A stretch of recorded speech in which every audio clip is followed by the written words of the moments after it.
Hi, welcome back to the Scotch Podcast. My name is not Seb Two Chain Cox. Today we'll be going outside of the grounds for GIJ, behind the tartan for the Youth Governors Leadership Foundation, and I will be taking on the Suction Cup Shootout. Let's get into it.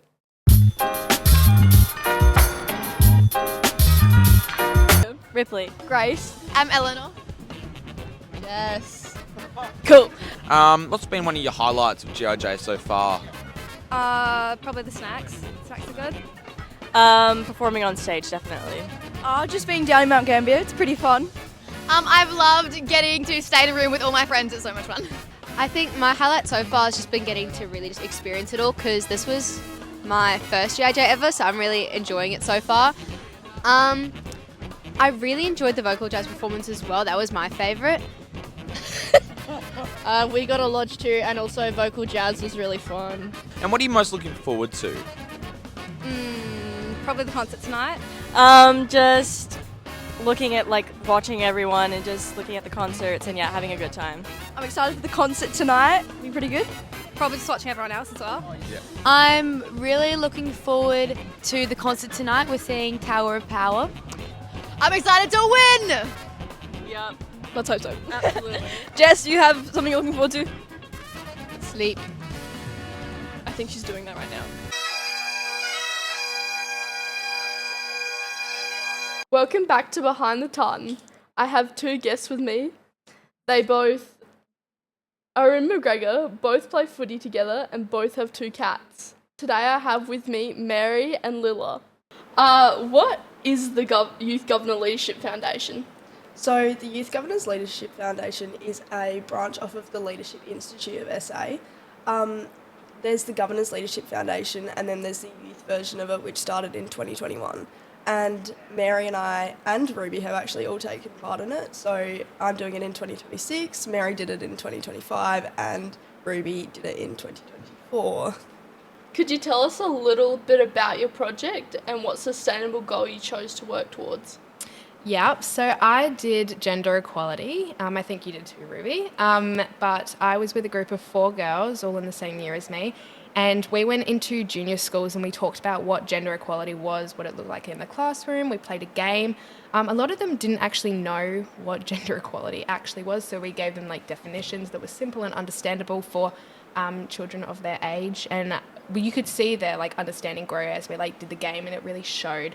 It was what we did was we got them to draw professions that would typically stereotype a certain career, for example, police officers versus dancers and stuff like that. And you could see their awareness that, oh my gosh, this is a stereotype that I've been playing into. And that was probably the most effective way that we taught them. Yeah, cool. I'm doing good health and wellbeing. I did put my top choices gender equality, but unfortunately I didn't get to do that. And we are thinking of maybe doing a walk later on this year. But we're midway through planning that. Yeah, nice. What was your favourite part about the experience?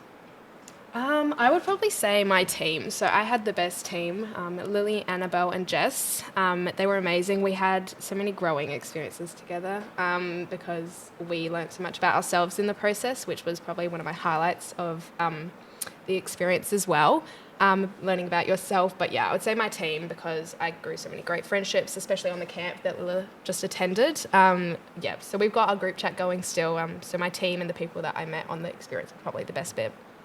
That's so good. Go, Lilla. So I think my favourite part of the experience was probably obviously I've only done the day camp yet, and I've actually got my first group meet-up on Wednesday, but my favourite part was just figuring out who I was and extending that into my leadership and figuring out how I could be a better leader, especially going into the future. Nice. What does the day-to-day program look like on the camp itself? It's a very long day, so you get there at 8, you catch the bus from the city down to Blair, and then you kind of start off with getting to know each other, and every hour or so you have a 15-minute break. But we learn a lot of things about ourselves. A couple of my favourites were metacognition, TIC and equity, and you kind of expand into each of those little topics. So metacognition is thinking about what you're thinking about and how that affects how you feel. And then there's tick, which is bird profiling, and you basically get given the kind of bird you are. So I was an eagle peacock, which meant I was quite an outgoing leader and I was very confident. And then there was also equity. You do a lot on equity rather than equality. So equality is where everyone gets the same things. So I don't know if many people have seen the photo, but it's 3 people looking over the fence. There's one short person, there's one middle-sized person, and there's a tall person. For equality, everyone would get 2 boxes to see over the fence, whereas in equity, everyone would get what suits them so they could all see over the fence at equal heights. So the shortest person would get 3 boxes, the middle person would get 2 boxes, and the tallest one would get 1 box, if that makes any sense. Yeah, there were 2 others that we went into. So the art of meeting, which is how to run effective and efficient meetings with your group to get a positive outcome that you would like. And then there's the integral quadrant, which I'm sure that Ruby and Lilla can attest to, is quite difficult to grasp. But it's basically how different initiatives can be sorted into different, how they affect society. So it could be it could be observational, so a physical thing, or it could be part of your culture and your values as a society. And I also, going on to tick, I'm also the same as Lilla, eagle peacock. Yes, eagle peacock. What were you, Ruby? Did you remember? Yeah, I was a peacock dove, and we had a lot of those in our group, and especially leaning towards the peacock. Yeah. Cool. Yeah. Okay, how can students get involved if they'd like to participate? So we all got involved through Miss Grave, but unfortunately she is leaving soon. So I think the new person that you would go to is Dr. Sharp. And the way we got involved in this is obviously I heard about it through McGregor with Mary, but there was an email sent out to all the Year 9s offering this experience, and then you submit a form of interest and then they will take you in. If you could describe your experience in one hashtag, what would it be? I would probably say leading from within, because you learn a lot about not just being the loudest voice, but being someone who your teammates can turn to if they need support, which was one of the main takeaways that I took away from YGLF. So yeah, hashtag leading from within. My hashtag was hashtag self-development, which is similar to Mary's, but I really figured out who I was and I figured out how I could be a better leader. And with me, that's stepping back a little bit and letting other people have a chance to come forwards. And so, yeah, my hashtag is hashtag self-development. If you have an opportunity to get involved, Year 9s, next year, make sure you put your hand up. It's an amazing experience and it really helps to grow your leadership skills and abilities. You'll get some more information probably next year. We're not sure if Dr. Sharp would be the person to turn to, but I'm sure that will be sorted out a little bit later.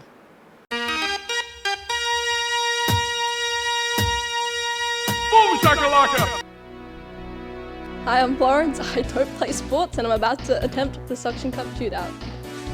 Wide open! Rejected! No good! Rejected! Count it! Get me into basketball!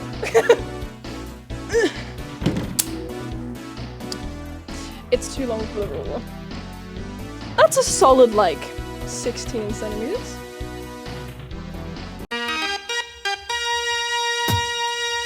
Oh my! That's all for today on the Scotch Podcast. We'll see you next week.